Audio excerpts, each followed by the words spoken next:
जय बाबा नीम करौली महाराज की। बाबा की कृपा सब पर बरसते रहे। आज हम आप सभी को नीम करौली बाबा के अंतिम समय की बारे में बताने जा रहे हैं, जब महाराज जी ने अपना इस शरीर को छोड़ा और महासमाधि ली। उस दिन बाबा की अस्थियों के साथ क्या किया गया और वो अस्थियां कहाँ कहाँ किस किस धाम में गई, आज हम इस पूरी जानकारी को इस एक वीडियो के अंदर जानेंगे। जब तक आप इस वीडियो को देखते हुए इस चैनल को सब्सक्राइब करें, जिससे आपको महाराज जी की और भी वीडियो देखने को मिल सके। तो बिना देर करे इस वीडियो को शुरू करते हैं। यह 9 सितंबर 1973 की बात है, जब नीम करौली बाबा कैंची धाम से वृंदावन की ओर निकलने जा रहे थे। उन्होंने अपने भक्तों से कहा कि आज हम गाड़ी से नहीं ट्रेन से जाएंगे वृंदावन की ओर। महाराज जी ने कैंची धाम के सारे मंदिरों के आगे सिर झुकाया और आज सभी भक्तों को कुछ अलग अलग सा लगने लगा, क्योंकि आज हवा भी कुछ अलग तरीके से चल रही थी, मौसम भी बहुत अलग हो गया और महाराज जी के भावों को देखते हुए सबको कुछ आश्चर्यजनक लगने लगा। महाराज जी ने हर मंदिर के आगे अपना सिर झुकाया, श्री राम जी के चरणों में, हनुमान जी के चरणों में और मैया के चरणों में। जैसे ही बाबा कैंची धाम के द्वार से बाहर निकलते हैं, तभी हवा के झोंके से उनका कंबल गिर जाता है। तभी सभी भक्तों ने उस कंबल को जल्दी से उठाया और महाराज जी को उड़ाने की कोशिश करी, पर बाबा ने उस कंबल को ओढ़ने से मना कर दिया और फिर बाबा चल दिए। बाबा फिर ट्रेन से उतरे। बाबा ने फिर उस सफर को ट्रेन से तय करा अपने भक्तों के साथ और मथुरा स्टेशन पे उतर गए। मथुरा में जब स्टेशन पे बाबा उतरे, तभी बहुत सारे भक्तों ने बाबा के चरणों को छुआ, बाबा के पास आने की कोशिश करी, पर बाबा ने सभी से मिलते हुए वृंदावन की ओर जाना निश्चित किया। जैसे वृंदावन धाम में वह पहुंचते हैं, उनका स्वास्थ्य थोड़ा बिगड़ने लगा और धीरे धीरे ही बाबा ने अपनी आंखें बंद कर ली। सभी भक्त लोग भयभीत हो गए। सभी भक्त लोग सोचने लगे कि अब क्या करें वो। तभी उन्हें जल्दी से आसपास के अस्पताल में लिया जाया गया और वहां पर महाराज जी को जैसे ही डॉक्टर ने ऑक्सीजन मास्क लगाया, तभी बाबा ने उसका हाथ पकड़कर ऑक्सीजन मास्क को फेंक दिया और कहा अब इसकी जरूरत नहीं। और बाबा ने फिर 3 बार जगदीश हरे, जगदीश हरे और जगदीश हरे कहा और बाबा ने अपने शरीर को छोड़ दिया। महाराज जी को फिर वृंदावन धाम में लाया गया। वृंदावन धाम में लाने के बाद और फिर सभी भक्त लोग यह बात करने लगे कि महाराज जी का कैसे अंतिम संस्कार किया जाएगा। कुछ लोग कहने लगे कि बाबा का अंतिम संस्कार दाह संस्कार किया जाएगा, जैसे हिंदू धर्म में होता है।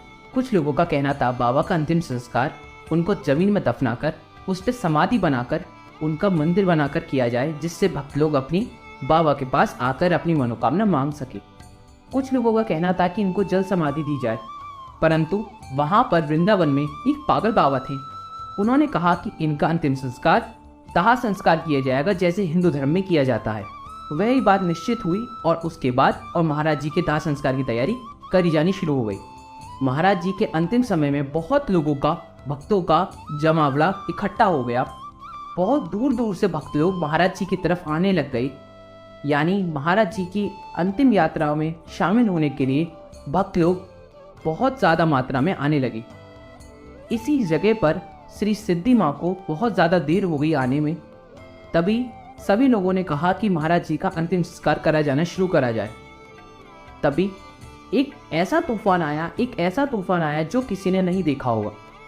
एकदम से काले बादल आ गए, हवाएं चलने लगी और इतना तूफान आ गया कि सभी लोगों को दिखना तक बंद हो गया। तभी एकदम से सिद्धि माँ वृंदावन धाम में उन्होंने कदम रखा और सारा तूफान एकदम से खत्म हो गया, एकदम से गायब हो गया। किसी ने ऐसा सोचा नहीं था कि ऐसा हो सकता है।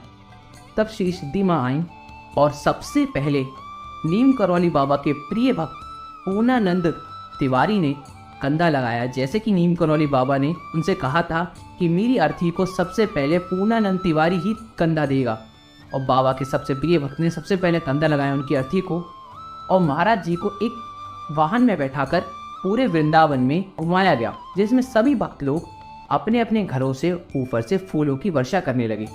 इस अंतिम संस्कार की इस यात्रा में महाराज जी के संग सभी शामिल होना चाहते थे। महाराज जी के इस अंतिम समय में सभी लोगों ने बहुत आंसू बहाए और महाराज जी की अंतिम यात्रा में रोककर महाराज जी की आरती भी करी, महाराज जी के चरण भी स्पर्श करे और बहुत लोगों ने एकदम से गुमनुमा माहौल हो गया। महाराज जी के इस अंतिम समय के बारे में ऑल इंडिया रेडियो पर भी पूरे भारत विश्व भर में इस बात को बताया गया 20वीं सदी के सबसे महासंत नीम करौली बाबा नहीं रहे। इस बात को पूरे विश्व भर में ऑल इंडिया रेडियो पे बताया गया। नीम करौली बाबा का जब अंतिम संस्कार किया गया तब बहुत सारे भक्त लोगों को अलग अलग चमत्कार देखने को मिले, जिसमें एक भक्त को ऐसा चमत्कार देखने को मिला जो किसी ने ना सुना होगा। एक भक्त ने नीम करौली बाबा के अंतिम समय में जब उनकी अर्थी को जलाया गया तब नीम करौली बाबा को देखा तो उनके अंदर राम जी और लक्ष्मण जी के बीचों बीच नीम करौली बाबा दिखे और उनके चारों तरफ हनुमान जी चक्कर काटते हुए दिखे। एक ऐसा चमत्कार सभी भक्त लोगों ने देखा और ये अनुभव कितना सुंदर होगा हम अभी सोच ही सकते हैं। फिर क्या हुआ, नीम करौली बाबा का दाह संस्कार हो गया और फिर कुछ समय बाद केहर सिंह जी ने उनके फूलों को चुना, यानी उनकी अस्थियों को चुना। अस्थियों को चुनते समय केहर सिंह जी को यह बात याद आ गई कि नीम करौली बाबा ने एक दिन कहा था कि तू ही मेरे फूल चुनेगा। और फिर केहर सिंह जी ने अपने आंसू बहाने शुरू कर दिए। उन्हें बाबा की बहुत याद आने लग गई। केहर सिंह जी ने जैसे ही उनके फूल चुने फिर उन कलशों को 4 धाम में पहुंचाया गया और सारी अस्थियों को फिर गंगा जी में समाहित कर दिया गया, गंगा जी में मिला दिया गया। और चारों धामों में जो पहुंचाई गई अस्थियां थी यानी फूल थे बाबा के, वो 4 धाम है। श्री वृंदावन धाम जिसे महासमाधि स्थल कहा जाता है, जहाँ पे बाबा जी ने अपना शरीर छोड़ा था। श्री कैंची धाम जो सुप्रसिद्ध धाम है नीम करौली बाबा का, जहाँ पे बहुत बड़ी बड़ी हस्तियां आ चुकी हैं। और तो और फिर आता है आपका नीम करौली धाम जो कि फर्रुखाबाद उत्तर प्रदेश के अंदर है, जहाँ पे बाबा ने नीम करौली धाम का नाम ही अपने ऊपर लिया था क्योंकि उनका नाम था लक्ष्मण दास शर्मा। जब उन्होंने वहाँ पे ट्रेन रोकी थी तब उनका नाम नीम करौली धाम से ही नीम करौली बाबा पड़ा। और फिर चौथा धाम आता हनुमान सेतु मंदिर जो कि लखनऊ में है। वहाँ पर बाबा ने पुल बनवाकर एक ऐसा चमत्कार कर दिखाया था जो सारे अंग्रेजों ने देखा नहीं था। एक ऐसा चमत्कार जो सभी अंग्रेज उनके भक्त बन गए थे। आज इस वीडियो में हमने आपको इतनी सारी जानकारी दी कि जो इतने सुप्रसिद्ध धाम है नीम करौली बाबा के, इतने सारे आश्रम हैं पूरे विश्व भर में। उनके 108 आश्रम माने जाते हैं पूरे विश्व भर में, जो कि आपके अमेरिका में भी है, जर्मनी में भी है। लेकिन 4 धाम नीम करौली बाबा के 4 धाम जो सबसे सुप्रसिद्ध है, जिसमें उनकी अस्थियां समाहित की गई हैं। उनकी अस्थियां कहाँ समाहित की गई हैं? उनकी अस्थियां जो हैं नीम करौली बाबा की जो मूर्तियां बनाई गई हैं उनके अंदर बाबा के फूल यानी उनकी अस्थियों को समाहित करा गया है। उनके ऊपर ही नीम करौली बाबा की मूर्तियां बनाई गई हैं चारों धामों की। उन मूर्तियों को ऐसे बनाया गया है कि वो विग्रह कहलाती हैं।